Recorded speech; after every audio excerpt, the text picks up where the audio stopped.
وهاجاك داوديال waxaan ku sugannahay magaalada Isiolo ee waqooyiga bari ee dalka Kenya halkan uu ka socdo tartanka baaskiilka ee dadka naafada ah oo lagu wacyigelinayo dalka Kenya in dadka naafada ay u dhaqmaan si dad kale oo ayaga kamid ah ama bulshada ayaga kamid ah waxa dhacda badanaa dalka Kenya in dadka naafada ah la yeeso ama la liido qaarkood shaqooyinka loo ogolaan qaarkood waxbarashada lagu yeeso qaarkoodna dadka naafada ah in dhibaato ama tacdiyo loogu geysto ama bulshooyinka waqooyiga bari degan ama dadka xoolo dhaqatada oo halkan isugu yimid waxay ula dhaqdaan dadka naafada ah dad ma aragtay in ay yihiin dad dhibaato ku ah bulshadooda ama qoyskooda taas oo sababta in saameyn fara badan ay soo gaarto dadkani oo maskaxiyan iyo sidoo kale dhanka waxbarashada aad ay saameyn uga soo gaarto marka أهمية أبوه إن هالكن الله سمعنا يترتن كان باسكيل كيا إن برشة لقى عرب ترى فكرتها قلدن إن كأمسنهين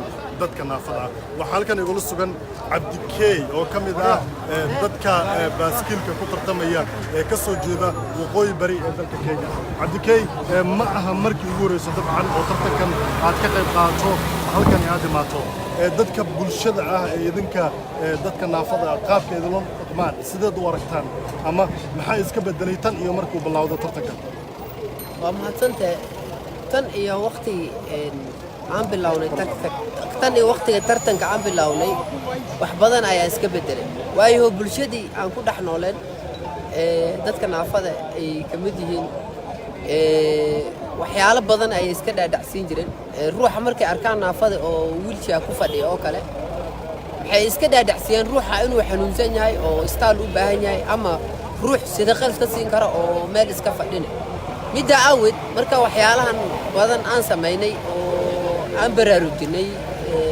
bulshada waxay bulshada fahmeen ruuxa naafada inuu ayaga limid yahay ruux bini aadam oo wax kasta samaysan kara uu yahay oo wax kasta taran kara oo wuxuu u baahan yahay qabsan kara uu yahay sida aawed bay bulshadii sida hore ee gadan yeesaad iskaga bedeleen inay ruuxan uu yahay ruux maaragtay bulshada u baahan tahay oo maaragtay ayako kale waatahay in cabdikay sidoo kale waxa dhacday in dadka naafada ah sidaad sheegteen shirkii shalay socday oo ka hor dhacay tartankan baaskiilka in dadka naafada ay saameyn ka soo gaarto marka ay guurka raadanayaan in hablihii aydan ka cararaan marka taasi maxaad ka oran lahayd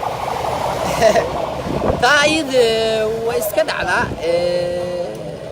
laakiin taayidana maxay ku xiran tahay ruux soo isku soo bixiyo naafaha soo isku bixiyo oo isku tuso yay ku xiran tahay maxay ku xiran tahay ruuxii soo naafaha soo isku soo bixiyo asagana way ku xiran tahay mid kalena way jirtaa oo marmar way iska dhacdaa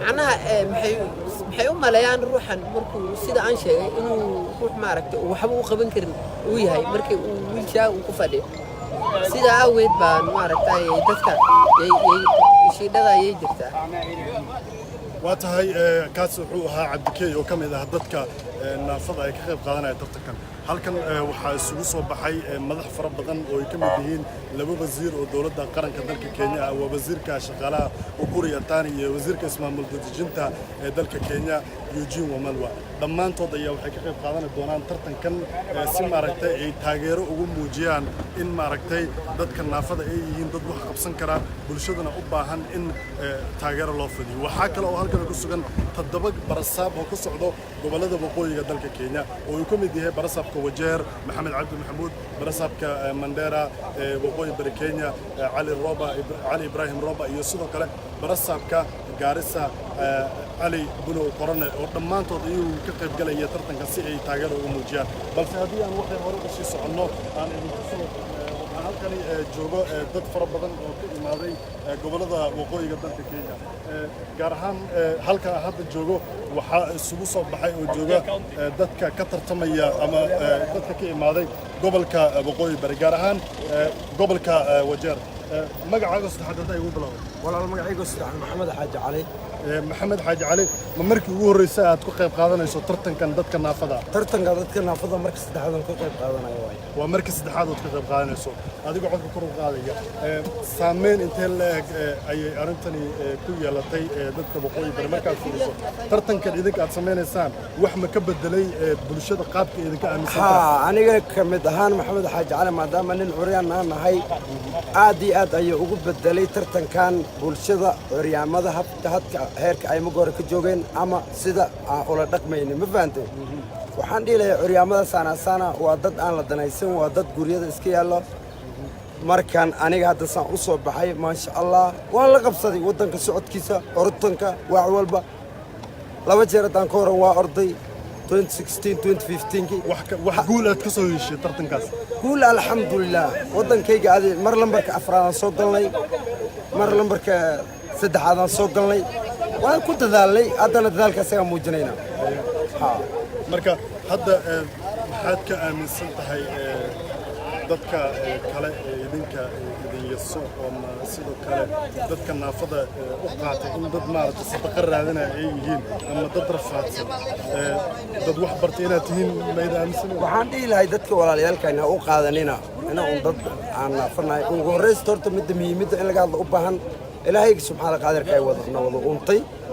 markan annagana xooggun baa nagala qaaday oo camal tus adduunkan.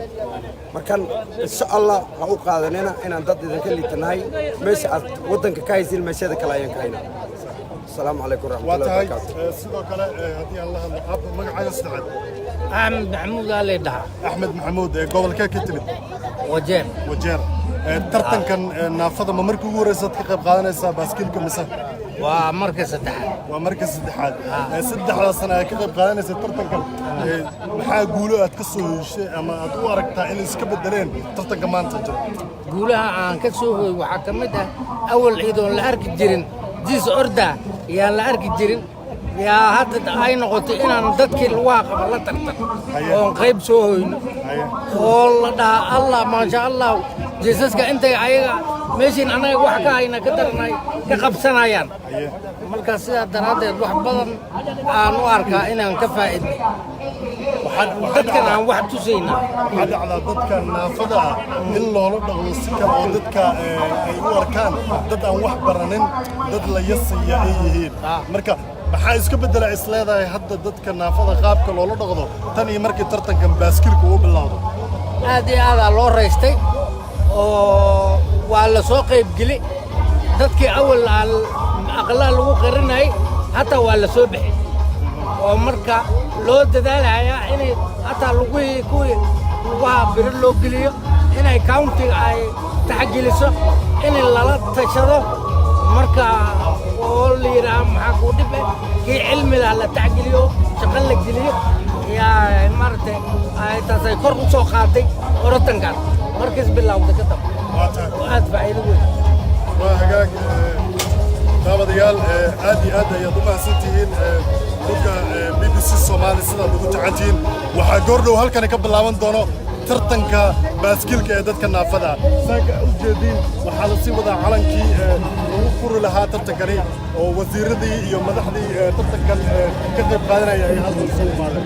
marka wixii daqiiqado hadda ka bilaado waxaa bilaabmaya tartankan baaskiilka ah.